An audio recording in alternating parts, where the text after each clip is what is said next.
नमस्कार दोस्तों, कैसे हैं आप सब। आज मैं आपको कक्षा 11वीं के जीव विज्ञान के दूसरे अध्याय के अंतर्गत बताऊंगा कि कवक जगत फंजाई किंगडम क्या होता है। फंजाई किंगडम के अंतर्गत सबसे पहले हम लोग देखेंगे कि कवक विज्ञान के जनक कौन हैं। कवक विज्ञान के जनक एंटोनियो मिशेली। दोस्तों, कवक विज्ञान के जो जनक हैं उनका नाम एंटोनियो मिशेली है। और देखेंगे हम लोग भारतीय कवक विज्ञान के जनक, उनका नाम है E.J. बटलर।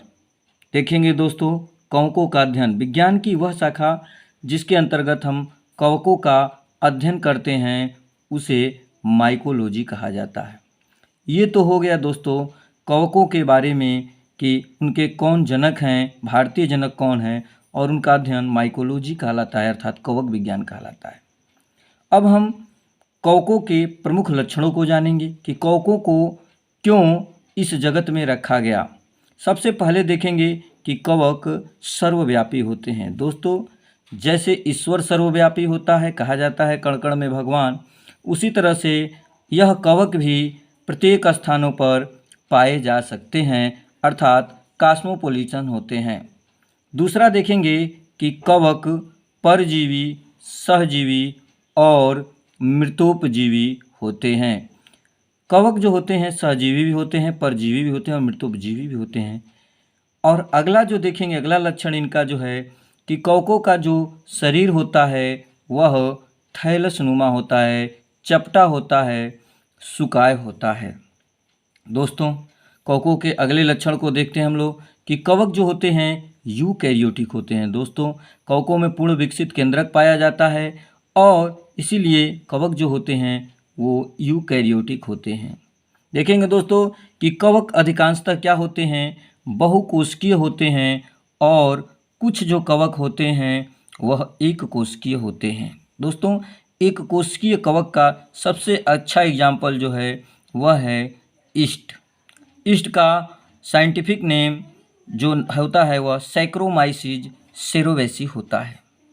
दोस्तों, देखेंगे कि कवकों में क्लोरोफिल, संवहन उत्तक, संवहन तंत्र जिसको कहा जाता है, जड़, तना तथा पत्तियां अनुपस्थित होते हैं। दोस्तों, कवकों में देखेंगे आप लोग कि जड़, तना, पत्ती, संवहन उत्तक अनुपस्थित होता है। इसी प्रकार से देखेंगे दोस्तों कि कवकों की जो कोशिका भित्ति होती है, कवक में सेलवाल पाया जाता है और ये जो सेलवाल होता है, कोशिका भित्ति होती है, वह काइटिन की बनी होती है और इसको नष्ट करने के लिए काइटिनेज एंजाइम का प्रयोग किया जाता है, जो हम आपको बायोटेक्नोलॉजी में बता चुके हैं। आइए अब देखते हैं अगला लक्षण क्या है।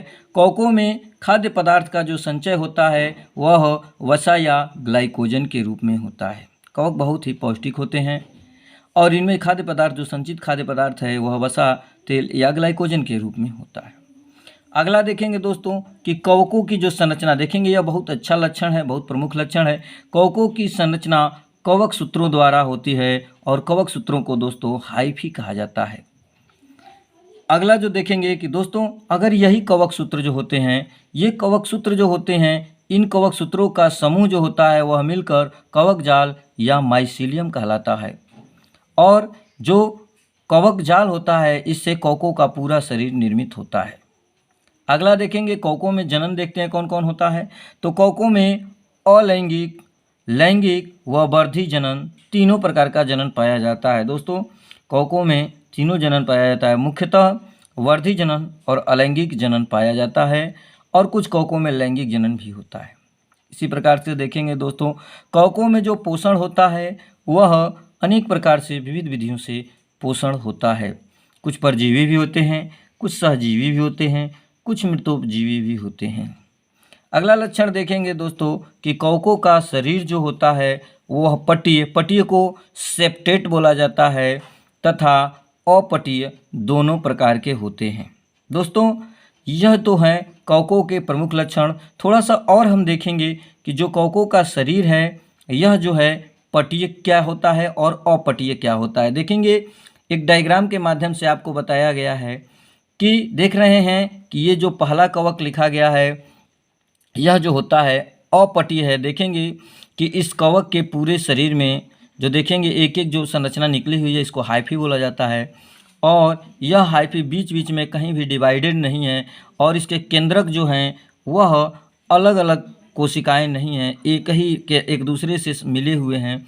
देख रहे हैं दोस्तों कि जो अपटी होता है इनमें पट नहीं है, संरचना ब्रांचेड नहीं है, शाखाएं बीच बीच में कटी हुई नहीं हैं, अर्थात इनके केंद्रक अलग अलग नहीं है, एक ही में मिले हुए हैं। इसी प्रकार से पटीय सेप्टेट किसे कहा जाता है? सेप्टेट में देखेंगे दोस्तों कि संरचना अपटीय सेप्टेट की तरह है, लेकिन बीच बीच में केंद्रक इनके अलग अलग खंडों में दिखाई दे रहे हैं। देखेंगे ए सेप्टेट में कोई भी अलग खंड नहीं है, पूरे केंद्रक फैले हुए एक दूसरे से मिले हुए हैं, जबकि जो सेप्टेट होता है, पटी होता है, वह सब एक दूसरे से अलग केंद्रक होते हैं। दोस्तों यह तो कवकों का जो कैरेक्टरिस्टिक्स या लक्षण था वह हम जान गए और कवक जगत के महत्वपूर्ण बिंदुओं को जाने। अब अगले पार्ट में मैं आपको बताऊंगा कि कवकों में लैंगिक जनन या वर्धी जनन या कायिक जनन कैसे होता है। तब तक के लिए धन्यवाद।